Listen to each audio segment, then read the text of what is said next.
Eu cumprimento a todos com a paz do Senhor, é um prazer tê-los aqui novamente para darmos continuidade ao nosso plano de estudo nas lições bíblicas da CPAD do segundo trimestre da classe Adultos. Tema geral: a Igreja eleita, redimida pelo sangue de Cristo e selada com o Espírito Santo da promessa. Dessa vez nós vamos estudar a lição de número 3, eleição e predestinação. Sempre lembrando que o plano de estudo com infográfico, tudo que você precisa saber sobre ele está nesse slide. E aí também a compreensão do PowerPoint, ele é bem maior quando você assiste essa apresentação inteira no YouTube. Se você gostar, você pode dar o seu like, ele ranqueia melhor a videoaula e outras pessoas têm acesso a esse material que é distribuído gratuitamente na descrição do vídeo no YouTube. Você pode baixar em PDF ou em PowerPoint, ok? Então, os objetivos específicos para essa lição são: 1. Esclarecer a diferença bíblica entre eleição e predestinação. 2. Explicar como ocorreu a eleição divina desde antes a fundação do mundo. E 3. Constatar que a predestinação bíblica retrata as bênçãos concedidas aos eleitos.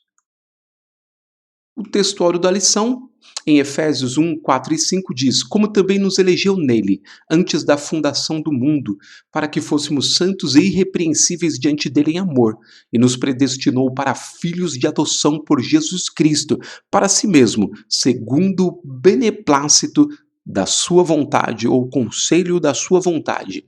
E aí a verdade prática: segundo a sua presciência, Deus elegeu e predestinou para a salvação os que creriam e perseverariam na fé em Cristo Jesus. A leitura bíblica em classe em Efésios 1, do 4 ao 12, tá nesse slide. Você pode pausar e fazer a sua leitura e complementá-la com a leitura diária, aquela feita de segunda a sábado, dando uma abrangência maior a esse assunto. E aí a introdução da lição, a parte em destaque diz: nesta lição abordaremos os conceitos bíblicos e a interpretação pentecostal referente à eleição e à predestinação. A gente sempre traz a conclusão aqui para esse slide, porque essa não é uma aula antecipada, uma pré-aula, e sim um plano de estudo, ou seja, uma forma de você abordar melhor a sua preparação para a aula, ok? Então a gente coloca aqui a conclusão para saber até onde o comentarista expandirá o seu pensamento. E ele diz o seguinte: desde a eternidade, segundo a sua presciência, em Cristo, Deus elegeu e predestinou os que creriam e perseverariam na fé. Assim, nós chegamos ao slide que apresenta todos os tópicos da lição. O primeiro vai falar sobre eleitos para uma vida santa e irrepreensível. No segundo, nós teremos predestinados para filhos de adoção. E no terceiro, nós falaremos sobre a sublimidade do propósito divino na predestinação. No primeiro, vamos abordar a eleição divina, depois as condições da eleição, e em terceiro, vida santa e irrepreensível. No segundo e quarto, a nova vida dos eleitos. No segundo, nós teremos a predestinação, depois filhos por adoção e em terceiro, os privilégios da adoção. E no último tópico falaremos sobre a predestinação e salvação, e predestinação e o amor. Então essa é a estrutura total de tudo aquilo que será trabalhado nessa lição. Quando você consegue ver isso num único slide, você acelera o seu processo de assimilação do conteúdo. E aí nossa sugestão de tempo em aula para os professores é de 25 minutos para o primeiro tópico, 25 para o segundo e 20 minutos para o terceiro, ok? Então começamos no primeiro tópico. Ele sempre traz uma introdução ao tópico, e aí na primeira parte vai falar sobre a eleição divina. Eu coloquei alguns destaques importantes aqui para você acelerar o seu pensamento, tá? Então, sobre a eleição divina, ele destaca o seguinte: eleição traz a ideia de escolha. 1. Em quem fomos escolhidos? E aí na sequência está a resposta. 2. Em que tempo se deu essa escolha? Na sequência a resposta. E terceiro, e qual a finalidade? Na sequência a resposta. E aí a dica é que após a leitura desse ponto, se você ler novamente Efésios do 3 ao 14, você vai perceber que seu nível de atenção para a riqueza contida nesses versículos será bem maior, e a satisfação também, tá? Esses mesmos versículos servem como reflexão mais significativa do que qualquer comentário que façamos desse primeiro ponto. Então, se você é professor, vai apresentar esse trecho em sala de aula, talvez seja significativo fazer a releitura desse texto de Efésios 1, do 3 ao 14, para que os alunos agora inteirados dessas questões elencadas pelo comentarista prestem mais atenção ainda na riqueza contida nesse texto, ok? Aí a gente vai para o segundo ponto, as condições da eleição, e aqui o destaque fica para a expressão arrependimento e fé, e na sequência, e ninguém pode cumpri-lo sem a graça de Deus, por causa da graciosa obra de Cristo e não pelas nossas obras. Então, essa sequência de palavras coloridas, elas nos dão a ideia de que nós precisamos ter arrependimento e fé, mas ninguém consegue fazer isso sem a graça de Deus, e tudo isso acontece por causa do sacrifício do Senhor Jesus Cristo na cruz do Calvário. E aí o auxílio aqui foi tirado de Teologia Elementar, tá? Doutrinária Conservadora, de Emery Bancroft, é um livro que eu gosto de usar bastante. Ele diz o seguinte aqui no auxílio: os homens nascem de novo quando gerados por Deus. A soberania de Deus, nesse caso, se interpõe.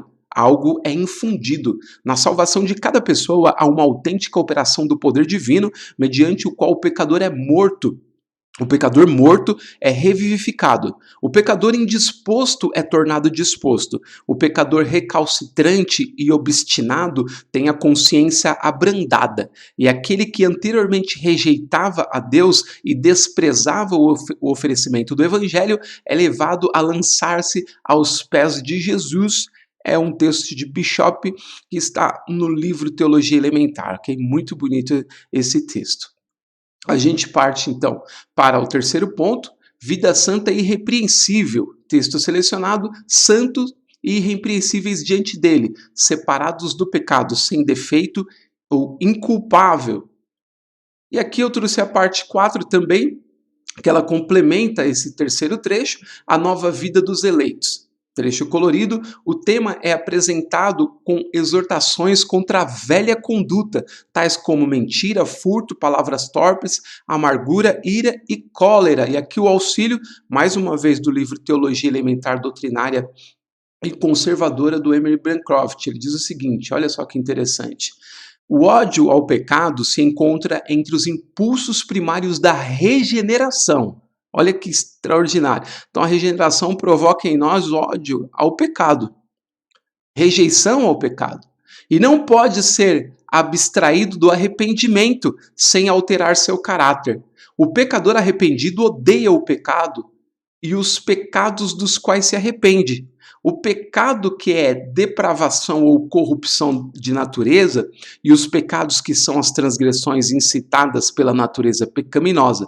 O pecado não é realmente odiado enquanto não é odiado em todas as suas formas, em suas operações internas e suas manifestações externas. O pecado é aquela coisa abominável que Deus aborrece e odeia, e torna-se o objeto do ódio do pecador arrependido, Pendleton, em Teologia Elementar. Então, a gente às vezes fala de vida santa, de vida sem pecado, da nova vida em Cristo, e parece que para algumas pessoas isso é muito custoso. Mas, na verdade, para o crente em Cristo, que foi lavado e redimido, é algo prazeroso. Ele quer se afastar cada vez mais do pecado. Ele quer estar cada vez mais distante disso. E quando ele peca, ele sofre muito. É o único tipo de pessoa que sofre quando peca é o crente. Por quê? Porque aquilo pesa muito no seu coração, porque ele tem ódio a essas coisas. Isso é muito interessante para se prolongar aqui um pouquinho mais no debate em sala de aula, ok? E aí a gente passa para o ponto 2, ou o tópico 2, predestinados para filhos de adoção.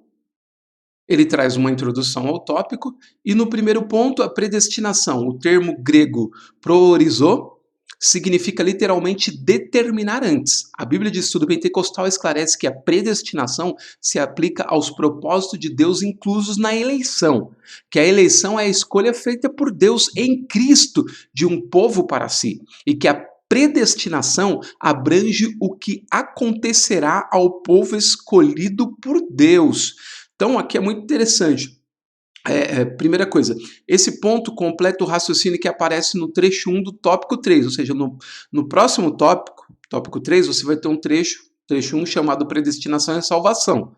Então, você pode, se quiser, quando terminar essa leitura aqui, já ir para lá e fazer a leitura complementar, para você agilizar ou otimizar a sua reflexão sobre esse ponto e ganhar tempo, tá? Mas aqui é muito interessante que o comentarista coloca o seguinte, que a eleição é algo feita por Deus e a predestinação é uma consequência disso, tá bom? Então não há uma rivalização entre eleição e predestinação, não é comparação. A eleição vem primeiro e a predestinação é uma consequência natural porque Deus escolheu, ok? Aqui a gente vem para o ponto 2, filhos por adoção, parte selecionada, o amor foi o que moveu o Pai a nos adotar.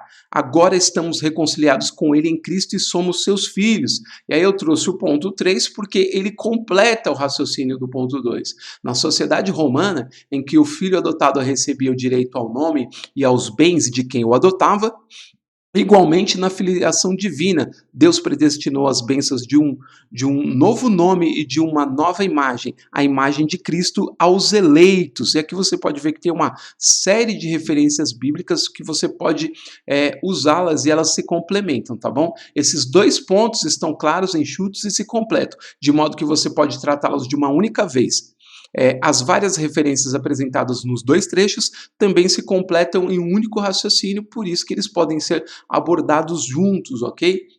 E aí a gente parte para o último tópico, a sublimidade do propósito divino na predestinação, ok?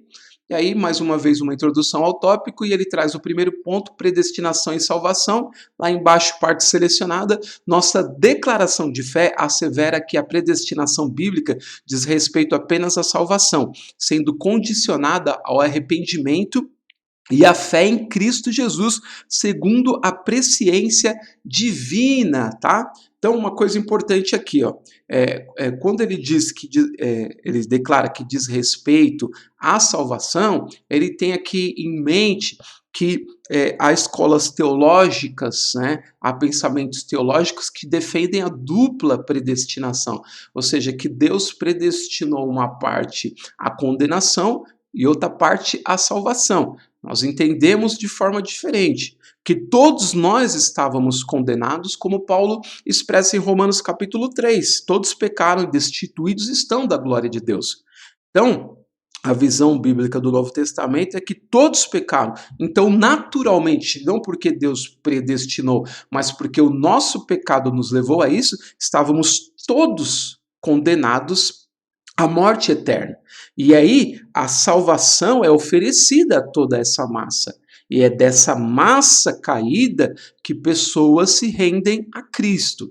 Ok? E por isso o nosso pensamento em relação a uma única predestinação que é a salvação. E aqui a dica é o seguinte, esse ponto completa o raciocínio que aparece no trecho 1 do tópico 2, já havia falado para vocês. Portanto, você pode incluí-lo lá, otimizando assim a sua reflexão. E aí a gente parte para o ponto 2, o último, predestinação e o amor. Aqui consiste a sublimidade dos propósitos eternos em prover a salvação, o amor de Deus.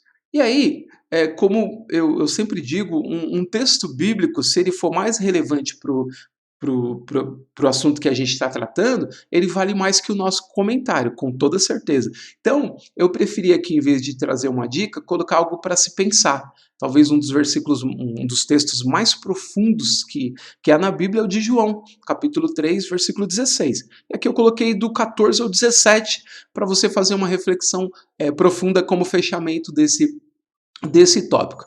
E ele diz o seguinte, e do modo porque Moisés levantou a serpente no deserto, assim importa que o Filho do Homem seja levantado, para que todo o que nele crê tenha vida eterna. Porque Deus amou o mundo de tal maneira que deu o seu Filho unigênito, para que todo o que nele crê não pereça, mas tenha a vida eterna.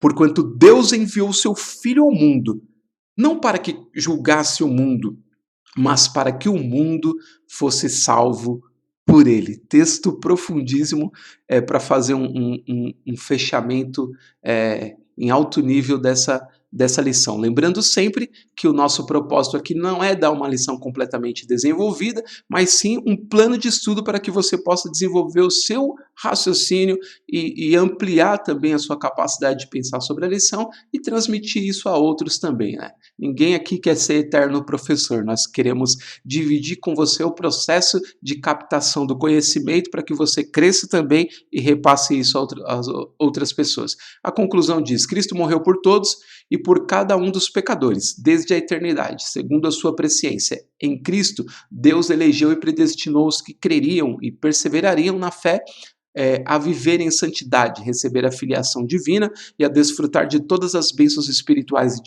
divinamente estipuladas, ok? Espero tê-los ajudado de alguma forma.